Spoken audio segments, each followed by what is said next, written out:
Praise the Lord. இன்றைய நாளுக்குரிய வேத வசனம் ஏசாயா 33வது அதிகாரம் 6வது வசனம். பூரண ரட்சிப்பும் ஞானமும் அறிவும் உன் கால்களுடைய உறுதியாயிருக்கும். கர்த்தருக்கு பயப்படுதலே அதன் பொக்கிஷம். அன்புக்குரியவர்களே, இந்த அருமையான காலை வேளையிலே அருமைநாதர் இயேசு கிறிஸ்துவின் இனிய நாமத்தில் உங்களை வாழ்த்துகிறேன். கர்த்தர் தந்த நல்ல வசனத்திற்காய் நாம் நன்றி செலுத்துவோம். பாருங்கள், எவ்வளவு அருமையான வசனம். கர்த்தருக்கு பயப்படுதல் அதன் பொக்கிஷம். எப்படியாய் நாம் இந்த பூரண ரட்சிப்பும் ஞானமும் அறிவும் நம்முடைய கால்களை உறுதிப்படுத்துகிறது என்றால், கர்த்தருக்கு பயப்படும் போது, கர்த்தருக்கு பயந்து அவர் கட்டளைகளுக்கு நாம் கீழ்ப்படியும் போது இந்த பூரண ரட்சிப்பு நமக்குள் வருகிறது.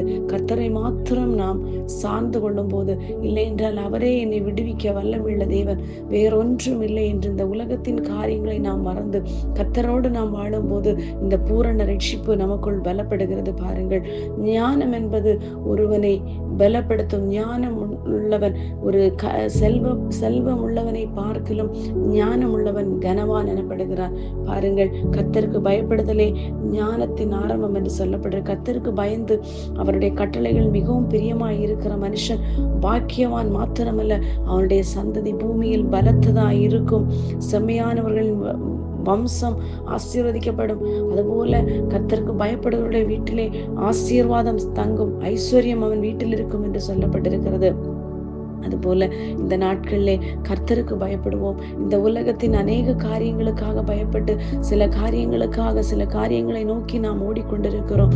ஆனால் கர்த்தருடைய காரியங்களுக்காக நாம் என்ன செய்கிறோம் என்று நாம் கவனித்து பார்க்க வேண்டும்.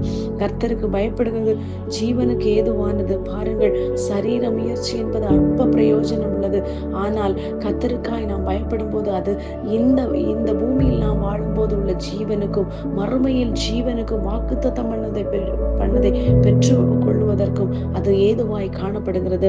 கர்த்தருக்கு பயப்படுதல் ஜீவனுக்கு ஏதுவானது. அதை அடைந்தவன் திருப்தி அடைந்து நிலைத்திருப்பான். தீமை அவனை அணுகுவதில்லை. காரணம், நாம் பயந்திருப்பது கர்த்தருக்கு மாத்திரம். நாம் ஒரு காரியங்களை செய்யும் போது, இல்லை என்றால் நாம் ஒரு தவறான வழியிலே போகும்போது தீமையை விட்டு விலகுவதற்கு கர்த்தருடைய ஞானம் மாத்திரம் நம்மை வழி நடத்துகிறது. உலக ஞானம் நமக்கு தேவை. அதே நேரத்தில் கர்த்தருக்கு பயப்படுகிற மனுஷன் எவனோ அவன் பாக்கியவான் என்று கர்த்தருடைய வேதம் சொல்லுகிறது. ஆகையால் இந்த நாட்களிலே கர்த்தருக்கு பயப்பட்டு அந்த பூரண ரட்சிப்பை மாத்திரம் நாம் இழந்து போகக்கூடாது. உலகத்தின் எந்த காரியங்களை இழந்தாலும் பூரண ரட்சிப்பு கர்த்தருடையது மாத்திரமே. அதை ஒரு மனுஷனால் நமக்கு தர முடியாது. உலகத்தில் உள்ள சமாதானம் சிறு நேரம் மாத்திரம். ஆனால் கர்த்தருடைய சமாதானமோ நித்திய காலமாய் நாம் அனுபவிக்கக்கூடியது. ஆகையால் இந்த நாட்களில் சமாதானம் இல்லாத இந்த அழிந்து போகிற இந்த உலகத்திலே நாம் வாழும்போது கர்த்தரை மாத்திரம் சார்ந்து கொள்வோம். அது மாத்திரம் நம்ம ஜீவனுக்கு ஏதுவான ஒரு வழி, வேறு ஒன்றுமில்லை. பிரியமானவர்களே, கர்த்தரையே சொந்த ஜனமாக கொண்ட ஜன பாக்கியம் உள்ளது. நீங்களும் நானும் பாக்கியம் உள்ளவர்கள். கர்த்தரையே சார்ந்து கொள்ளுங்கள். கர்த்தர் உங்கள் கால்களை உறுதிப்படுத்த வல்லமுள்ள தேவனாயிருக்கிறார். ஆமென். God bless you all.